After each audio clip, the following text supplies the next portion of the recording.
వక్రాక్షి రోత రాత్రలు నమ్మితే నట్టేట మునగడమే. ఆల్రెడీ ముంచేశారు, ఇంకా కాస్త కూస్తూ ఉన్నదాన్ని కూడా ముంచే ప్రయత్నం చేస్తున్నారు. పేదలు తీసుకెళ్లి చెరువుల్లో పట్టాలు ఇచ్చినట్టే ఉంటుంది జగన్ రెడ్డి తీరును సాక్షి పేపర్ రాతలు. పేద ప్రజలకి చెరువుల్లో ఇచ్చాడు కదా సెంటు స్థలాలు, అట్టాగే సాక్షి రాతలు కూడా అలాగే ఉంటాయి. ముంచే పని తప్ప తేల్చే పని ఎప్పుడు ఉండదు వాళ్ళది. అబద్ధాలతో రోత పత్రిక ఇష్టానుసారం రోత రాతలు రాయడం గర్హనీయం. అవినీతి అబద్ధాలతో పుట్టిన పత్రిక అబద్ధాలతోనే బతుకుతోంది. నిత్యం అబద్ధాలు, కట్టుకథలు, కాకి లెక్కలతో తనకు అలవాటైన రీతిలో అరచేతుల స్వర్గం చూపిస్తుంది రోతపత్రిక. రాజకీయ ప్రయోజనాల కోసం కూటమి ప్రభుత్వంపై నిరాధార ఆరోపణలతో కథనాలు రాస్తున్నారు. నిజాలు దాచి నీచపు రాతలు రాయడం రోత పత్రికకు అలవాటుగా మారింది. నిజాలతో నిమిత్తం లేకుండా పత్రికా విలువలకు తిలోదకాలిచ్చి అరాచకపు రాతలు రాస్తున్నది. నిత్యం రోత రాయడం చూసి ప్రజలు కొడుతున్నారు. రోత పత్రిక రాతలు గ్రహించలేనంత అమాయకులు కాదు ప్రజలు. 2024-25లో 12.94% వృద్ధి రేటుతో 16.6 లక్షల కోట్ల జిఎస్డిపి నమోదవుతుందని అసెంబ్లీలో ప్రవేశపెట్టిన సోషియో ఎకనామిక్ సర్వే అంచనా వేసింది.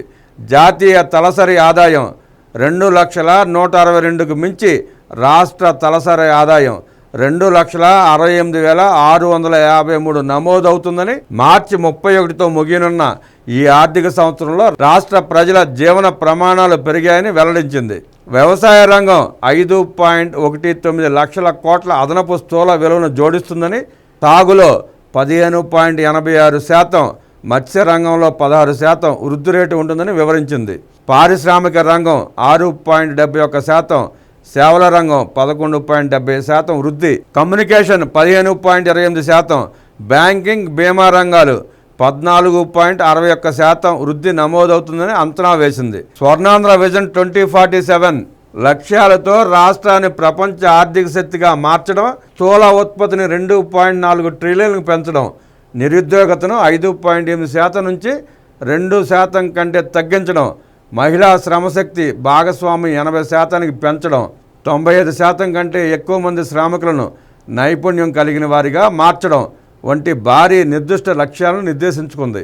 అయినా జగన్ వైఫల్యాలు, చేసిన తప్పులు, పాపాలు, అప్పులు కళ్ళ ముందు 1000 వాట్ల బల్బు వెలుగులో స్పష్టంగా కనిపిస్తున్నా జగన్దే జనరంజక పాలనని రాయడానికి, బుకాయించడానికి ఎంత బరితెగింపు కావాలి? సామాజిక ఆర్థిక సర్వేలో వాస్తవాల నుంచి ప్రజల దృష్టి మళ్లించేందుకు జగన్ రోత పత్రిక విఫల ప్రయత్నం చేస్తోంది. ప్రభుత్వం విడుదల చేసిన సర్వేలోని వివరాలనే వెల్లడిస్తూ జగన్దే జనరంజక పాలనంటూ సంబంధం లేని కట్టుకథతో జనాన్ని ఏమార్చేందుకు ప్రయత్నించింది. గత 5 ఏళ్లలో రాష్ట్రం గణనీయ ప్రగతి సాధించిందంటూ అబద్ధాల కథనాలు వండి వార్చింది. నిజంగా అంత జనరంజకమే అయితే గద్దె నుండి జగన్ రెడ్డిని కిందకి ఎందుకు ఈడ్చారు ఈ జనం? జగన్ హయాంలో చేసిన అప్పులు 9.75 లక్షల కోట్లపైనే ఉంటాయని, ఇంకా తవ్వాల్సిన అప్పులు ఉన్నాయంటూ కూటమి ప్రభుత్వం శ్వేతపత్రం విడుదల చేసింది. కానీ సామాజిక ఆర్థిక సర్వేలో వెల్లడించిన అప్పుల వివరాలను మాత్రం రోత పత్రిక ప్రామాణికంగా తీసుకుంది. అవి కేవలం కేంద్రం అనుమతితో ఎఫ్ఆర్బిఎం చట్టానికి లోబడి తెచ్చిన అప్పులు మాత్రమే. అవి కాకుండా కేవలం రుణాల కోసమే కార్పొరేషన్లు ఏర్పాటు చేసి లక్షల కోట్ల దొంగ అప్పులు తెచ్చింది వైసీపీ. ఆ దొంగ అప్పులు దాచిపెట్టి 2024 మార్చి 31 నాటికి ప్రభుత్వ అప్పు 4.91 లక్షల కోట్ల మాత్రమేనని, కూటమి ప్రభుత్వం అధికారంలోకి వచ్చాక ఆ అప్పు 5.64 లక్షల కోట్లకు పెరిగిందంటూ ప్రజలను తప్పుదోవ పట్టించే ప్రయత్నం చేసింది దొంగ పత్రిక.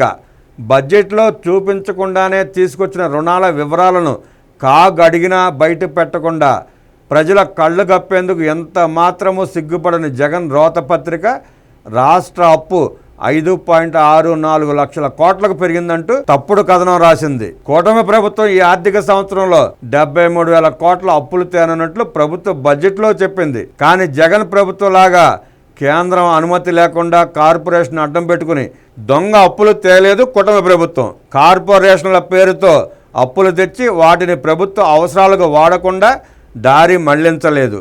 జగన్ ప్రభుత్వం చేసిన అభివృద్ధి శూన్యం, రుణ వృద్ధి మాత్రం ఎన్నో రెట్లు ఎక్కువ. ఈ తరహా అప్పులు, ఇలాంటి మార్గాలు ఎక్కడా ఎన్నడూ చూడలేదని ఆర్థిక నిపుణులు విస్తుపోవాల్సిన పరిస్థితి. గత 5 ఏళ్లలో పరిశ్రమలు పారిపోవడమే తప్ప రాష్ట్రానికి కొత్తగా ఒక్క పరిశ్రమ రాలేదు.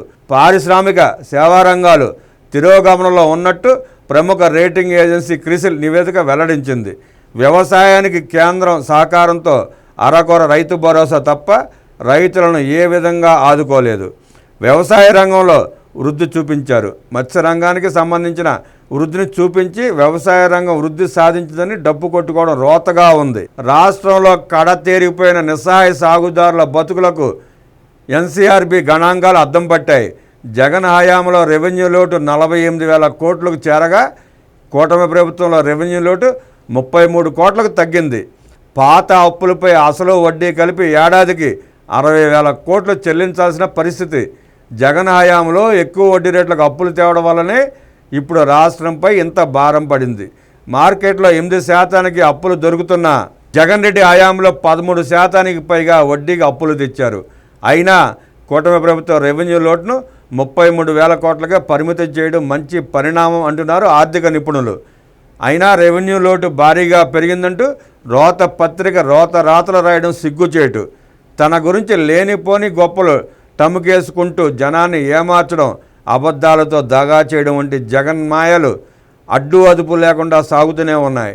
ప్రజలను అనైతికంగా మభ్యపెట్టి ప్రలోభంలో ముంచి జనాన్ని బులిపించి మరోసారి రాజకీయ ప్రయోజనం పొందాలని జగన్ రెడ్డి చూస్తున్నాడు.